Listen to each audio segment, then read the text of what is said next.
जब हम मंदिरों की बात करते हैं तो हमारे जहन में एक छवि बनती है। ऊंचे शिखर, घंटियों की गूंज और एक शांत, दिव्य माहौल। लेकिन महाराष्ट्र के औरंगाबाद जिले में स्थित एक मंदिर है जो हर उस कल्पना से कहीं ज्यादा बड़ा है। बड़ा सिर्फ आकार में नहीं, सोच में, भाव में और सवालों में। ये है कैलास मंदिर, जिसे कैलासनाथ मंदिर भी कहा जाता है। एलोरा की गुफाओं में स्थित ये मंदिर न सिर्फ अपनी नक्काशी और भव्यता के लिए प्रसिद्ध है, बल्कि इसलिए भी कि इसे एक ही चट्टान से तराशा गया है। कोई ईंट नहीं, कोई जोड़ नहीं, सिर्फ एक बड़ा अडोल पत्थर, और उसमें धीरे धीरे आकार लेते गए कमरे, स्तंभ, मूर्तियां, कथा और श्रद्धा। ये वो जगह है जहां इतिहास, इंजीनियरिंग और आध्यात्मिकता एक साथ खड़े होते हैं और आपसे कुछ पूछते हैं। क्या ये सच में इंसानों ने बनाया था?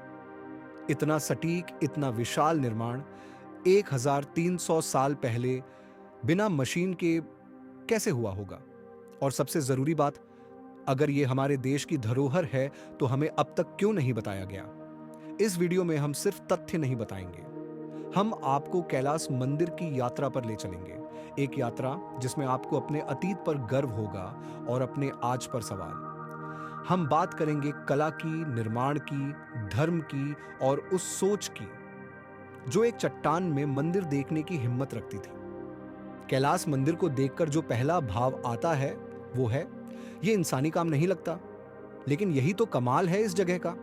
जब हम कहते हैं कि ये मंदिर एक ही चट्टान से तराशा गया है, तो इसका मतलब सिर्फ विशालता नहीं है।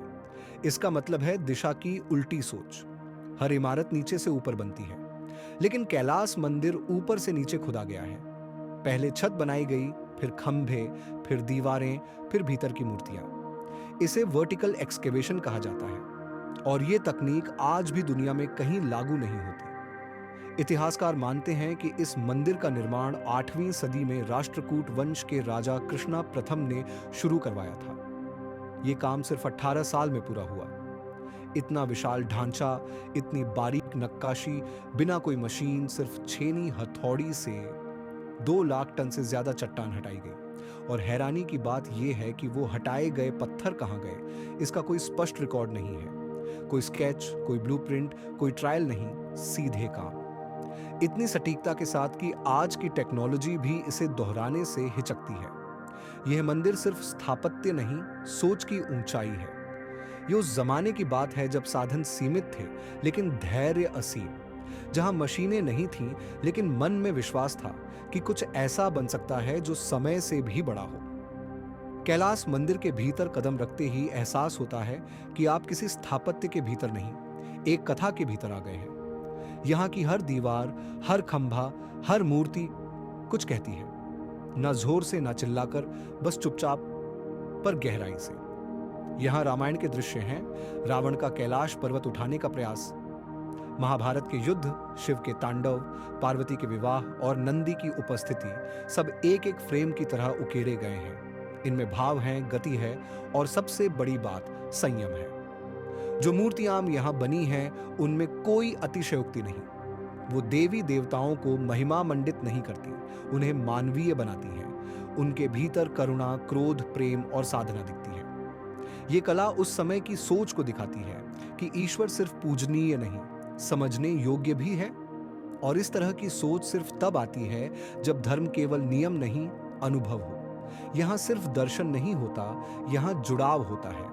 हर पत्थर आपको भीतर तक ले जाता है, जैसे वो मंदिर आपके बाहर नहीं, आपके अंदर बन रहा हो। कैलास मंदिर अकेला नहीं खड़ा है। ये हिस्सा है एलोरा की उन 34 गुफाओं का, जिसमें हिंदू, बौद्ध और जैन धर्म की गुफाएं एक साथ स्थित हैं। और यह शायद इस जगह की सबसे शांत लेकिन सबसे शक्तिशाली बात है। एक ही पहाड़ में 3 धर्म, 3 अलग अलग दृष्टिकोण, दर्शन और पूजा पद्धति, लेकिन एक ही स्थान पर। न कोई दीवार खींची गई, न कोई एक को दूसरे से बड़ा बताया गया। और ये कोई हाल की बात नहीं, ये 1300 साल पुरानी सोच है।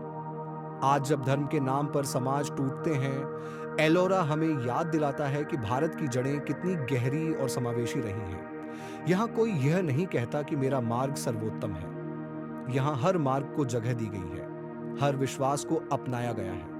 और शायद यही हमारी असली परंपरा थी, एक ऐसी परंपरा जो मंदिरों की दीवारों में नहीं, आदर्शों में बनी थी। इतिहास, विज्ञान और आस्था तीनों मिलकर जब भी किसी स्थान पर बात करते हैं तो वो जगह केवल एक संरचना नहीं रहती, वो एक संकेत बन जाती है।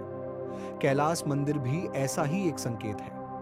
इतिहासकार जब इसकी समय सीमा और निर्माण तकनीक को समझने की कोशिश करते हैं तो वो थ्योरी से ज्यादा प्रश्नों में उलझ जाते हैं। आज की मशीनों से भी इतनी सटीकता हासिल करना आसान नहीं। तो क्या उस युग में कोई खो चुकी तकनीक थी, या फिर वो समर्पण, वो धैर्य, वो आस्था जो हर कारीगर के हाथों से झलकती थी, वो खुद किसी तकनीक से कम नहीं थी? कुछ लोग इसे रहस्य बनाते हैं, एलियंस, फ्रीक्वेंसीज या लॉस्ट सिविलाइजेशंस की बातें। शायद वो बातें भी हमें सोचने को मजबूर करती हैं। लेकिन एक सच्चाई ये भी है कि उस समय की साधना, श्रम और ईमानदारी आज की दुनिया में दुर्लभ हो चली है।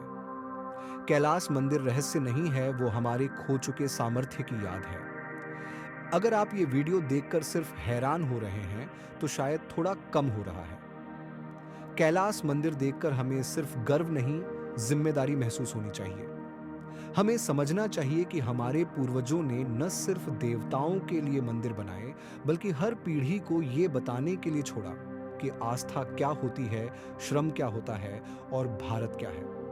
अब आपकी बारी है। इस वीडियो को देखकर अगर आपके भीतर कुछ हिला है तो उसे दूसरों तक पहुंचाइए, क्योंकि अगर हम अपने इतिहास को नहीं जानेंगे तो भविष्य में हमारी पहचान धुंधली हो जाएगी।